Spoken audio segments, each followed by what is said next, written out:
The morning light filtered through the tall lime trees that lined the streets of Timișoara in Romania. Alexandra, a shy 13 years old, stepped out of her family's apartment, clutching her backpack. She wasn't looking forward to another day at her school, a place where she felt like an outsider. Her petite frame and quiet demeanor made her an easy target for those looking to assert dominance.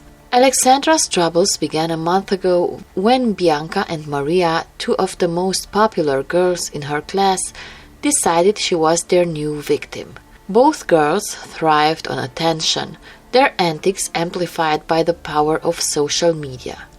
What started as mocking whispers and rolled eyes escalated into something much darker. This particular morning, as Alexandra entered the classroom, Bianca and Maria were already plotting their next move. Bianca's piercing laugh filled the room. "Oh, look who decided to grace us with her presence," she sneered as Alexandra took her seat. Maria joined in, flipping her long blonde hair and smirking. The humiliation reached a new level during lunch break. As Alexandra sat under a tree in the courtyard, reading her favorite novel, the two bullies approached her. Bianca snatched the book from her hands. "What's this? A love story? As if anyone would fall for you." Maria pulled out her phone, recording Alexandra's panicked face. They hurled insults, laughing as Alexandra's eyes filled with tears.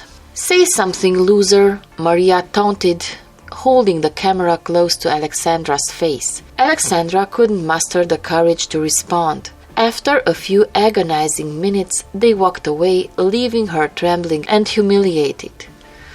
By the end of the day, the video was uploaded to multiple platforms, accompanied by mocking captions. "Timișoara's saddest loser," one post read. Within hours, it had garnered hundreds of views and cruel comments. Alexandra saw it too, and the weight of the ridicule crushed her spirit. The next morning, Alexandra couldn't bring herself to leave her room. Her mother, Elena, noticed her unusual silence and gently asked what was wrong. Alexandra hesitated but finally showed her the video. Elena's face hardened with anger and sadness. Elena called the school's principal. He promised to investigate but also knew this incident was part of a larger issue in his school. Bullying has been an undercurrent for years, often ignored or dismissed as kids being kids. When Alexandra didn't show up to school, her absence was noted by her homeroom teacher. Aware of the video circulating online, the teacher decided it was time to act. She approached the principal with a suggestion: bring the bullies and their parents in for a meeting, involve the police, and address the school community about the incident. By the end of the week, Bianca and Maria were called into the principal's office with their parents. Confronted with their actions, the girls initially feigned innocence but couldn't deny the evidence.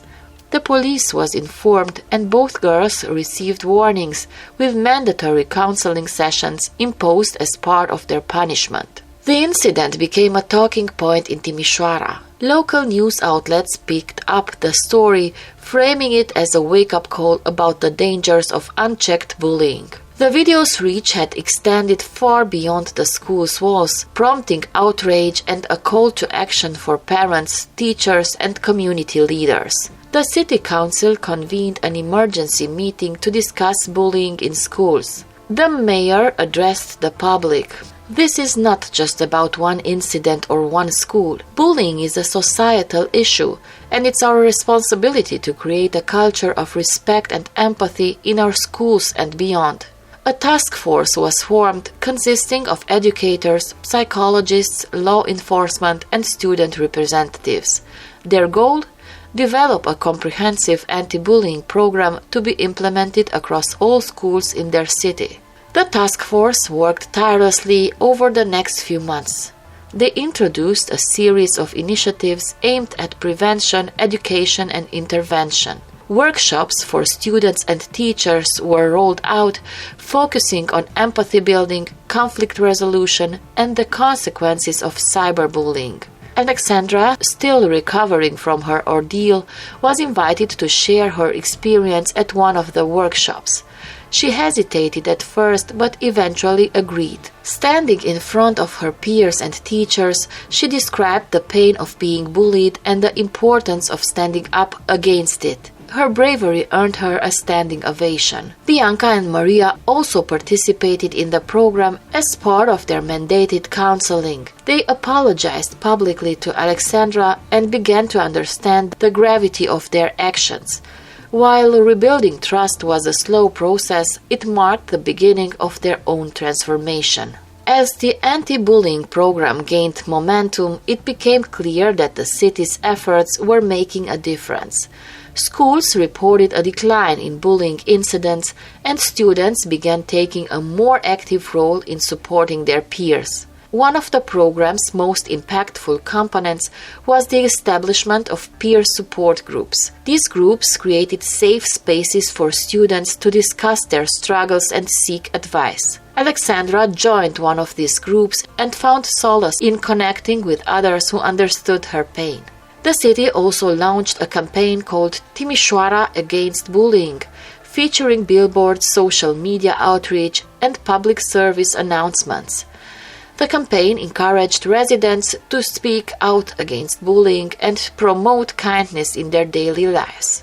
By the time the school year ended, Alexandra felt a renewed sense of confidence. She had made new friends through the peer support group and even participated in a citywide art project that depicted stories of resilience. Her contribution, a painting of a phoenix rising from the ashes, symbolized her journey. Bianca and Maria's transformation was evident as well. They volunteered at community events and used their social media platforms to spread messages of positivity. While their relationship with Alexandra remained complicated, they earned back some respect through their genuine efforts to change. The ripple effect extended beyond Timișoara. Other cities in Romania began adopting similar anti-bullying strategies inspired by the success of Timișoara's program. Years later, Alexandra stood in the same courtyard where she had once been humiliated. Now, a confident young woman studying psychology, she had returned to her high school to speak at an assembly about her experience and the importance of resilience. "What happened to me was painful," she told the students, "but it also sparked a movement that changed this city for the better." Never underestimate the power of standing up for yourself and others. As the students applauded, Alexandra felt a deep sense of fulfillment. Timișoara had turned her darkest moment into a beacon of hope, proving that even in the face of cruelty, a community united could create lasting change.